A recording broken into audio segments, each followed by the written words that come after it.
All right, welcome to the FinBiz Podcast. I'm your host, Devin Wainwright. On this show, we're going to explore how businesses are scaling and evolving, whether that be with stronger teams, sharper management, and how AI is reshaping the way that we all operate. Each episode uncovers strategies from leaders who are in the trenches so you can apply what's working today in your own business. Today, I am excited to be joined by Max Young, CEO at Capital BPM. Max is a certified Camunda Architect, recognized as a Camunda champion, and leads a team that specializes in helping enterprises streamline operations through orchestration, automation, and AI. BPM has even been recognized as Camunda Partner of the Year in the Americas, which speaks volumes about the impact that Max and his team are making. So, Max, before we dig in, can you give listeners a quick snapshot of you, your background, your company, who you serve, and what you provide? We'll start from there. Okay, great. Hey, Devin, thanks for inviting me. My name is Max Young. I'm the CEO of CAP. Capital Comp is really a leader in the agentic orchestration space. What we really do is build heterogeneous systems that interact with multiple roles to achieve business goals. If you need to do something non-trivial, where different systems have to work together and different people have to work together, you have approvals, reminders, automated stuff that has to be tracked. That's the kind of stuff that we help you with. And that's where things like Camunda come in, which is the vendor that we work with. In terms of my own background, I come from a long line of nerds. I started programming in Java when it was still called Oak back in the day. I've written 4 books about it. I worked with some microsystems. I was part of the Lombardi company, which built a BPM product, which was acquired by IBM. I worked for Pega, which is also a leader in this automation space. Now our company focuses on Camunda, which is sort of the up and coming, say, bell the ball when it comes to the agentic orchestration space. Okay. That sounds like you're doing that. You have like a lot of value add to the market from what you just said, right? Could you give an example of a company that you helped, the problem that they were facing, and then how you solved that problem? Yeah, I mean, that's a great question. You're right. I can't name specific companies, but I can tell you that some of our companies are like Fortune 2, Fortune 5, Fortune 10 companies. So I'll give you an insurance example. We had an insurance provider, international insurance provider, that was in a position where they were getting like 750,000 insurance claims that were always due at midnight. So every week, all the regional offices have to submit their claims.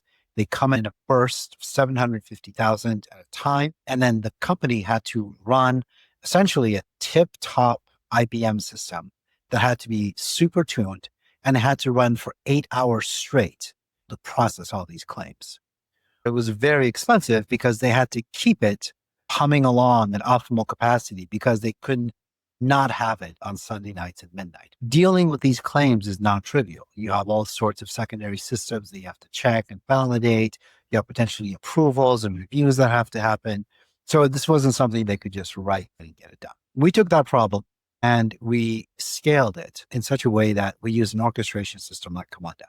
When these orchestration systems get work, they don't do the work themselves. They delegate it to job workers living in separate containers. The problem with the old system was that you had to have one system that was essentially had like 100 concurrent threads. And these 100 concurrent threads are trying to process 750,000 applications at bite sizes of 100 each. And you couldn't scale the system because if you did, you'd have to double the size and the complexity, right? So now your maintenance cost has gone from $300,000 to $600,000 a year. And you're only processing 200 a minute as opposed to 100 a minute. So it wasn't economical. So what we did instead was we delegated out the work. 5 minutes before we expected the influx, we spun out about 10,000 or 15,000 AWS step functions that were an army that just came into being. Then when we received that 750,000 applications in a brush, we delegated them out at 15,000 per burst. 15,000, 50,000, 15,000. It took 20 minutes. So we took the 8 hours, reduced it down to 20 minutes, and then we scaled down. It was a dynamic scaling problem, right? We didn't have to keep the system tuned at that super uber level the whole time. So we went from a philosophy of just in case to a philosophy of just in time. minimize risk, minimize cost, allow them to ditch a legacy system that was incredibly expensive, both in terms of maintenance and in terms of the people needed to maintain it and in terms of the licensing. So that's a really sort of, for us, it was low hanging fruit. We got that done in about 2 months. But it's the kind of thing that you can do if you have the right tool. And what we found is that Camunda is the right tool. And that's why that's the only vendor we work with. Makes a lot of sense, right? Well, the right tool, and you still have to have the right people to work that tool, right? Yes, sir. But it's like anything else. If you just do your discipline on a regular basis, it comes, right? And anybody can learn how to do this stuff. We're not particularly smarter than anyone else. We teach our customers how to do this because we understand that we're guests in their house and there's always a time for guests to leave, right? So what we try to do is we help them solve the problem. We train them at how they can solve the problem themselves. And then we leave. And then, typically what happens is if we left them with a good experience, which we try to do, they'll come back to us when they have another bigger problem. Okay, it makes a lot of sense. So like that solution for that particular company, right? Mhm. You came in, you installed it, and then you essentially coached them on how to keep it running. Yes, sir. Yes, sir. Okay. We installed it. We built the actual technical solution. We trained them as we went. So when we were working, we would always have one of their people working with us so they could see what we were doing and how we were doing it. And after 2 months of doing that, they understood it pretty well. So it was time for us to leave. And these are the type of projects that really rocks your jollies, right? Yes, sir. Once we sold our company to IBM, I had a comfortable amount of money to retire on if I wanted to. And because of that, I decided I just want to do the kind of work that I want to do. I didn't want to do work that I didn't feel good about. And that's why we transitioned over to what I think is the best technology. And we really focused our people on the best training and trying to make sure that in our own small way, we're adding value. In the business world, we always talk about noble purpose. What's your noble purpose? I make computers. I help children get better. Our noble purpose is fairly modest.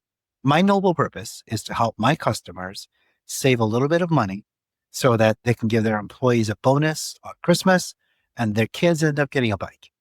To me, that's noble purpose enough, right? And sort of the way that Capital BPM works, we're motivated by that. We're not fantastic people, but we do what we can to make a little corner of the world a little bit better. And that's fulfilling.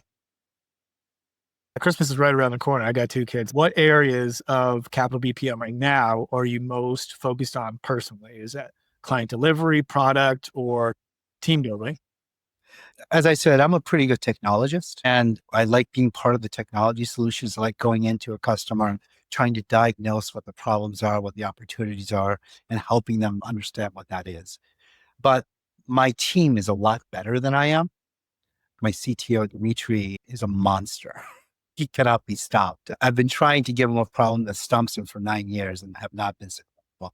What we are really trying to do is bring our expertise in AI and automation. Like think of that as one plane of existence, right? And we cross-reference that with our customers' expertise and the topics that they're subject matter experts in, whether it's fintech or retail or warehousing, insurance or healthcare. We try to bring those together.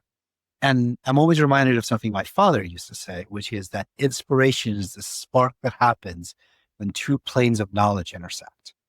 And that's what we're looking for, right? We're trying to bring up, hey, this is possible in automation. This is possible with AI, integration, SaaS, and so on and so forth.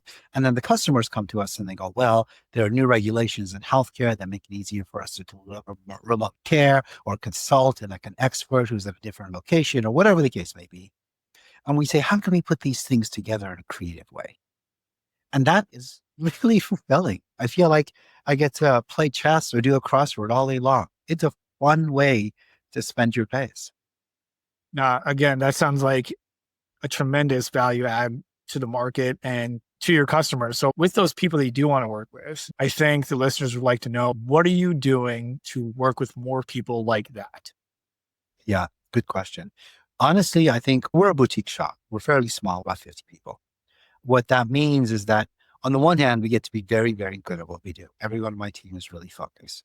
On the other hand, we don't have the reach and the visibility.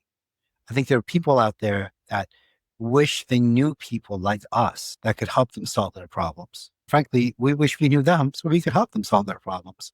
So a lot of what we're trying to do is raise awareness, speak at conferences, publish on social media, try to really add value to this community and ecosystem that I'm in right now, which is the AI and automation space, so that we can sort of lead with thought, right? Have you thought about doing this and this? And have you thought about doing that and that? Yeah, customer or potential customer will say, we have a unique problem and it's this and the other. We'll sit down, put our heads together and see what the art of the possible is. I think is the only way that I know how to do this. I feel like we have a personal computer and it's like the late 80s.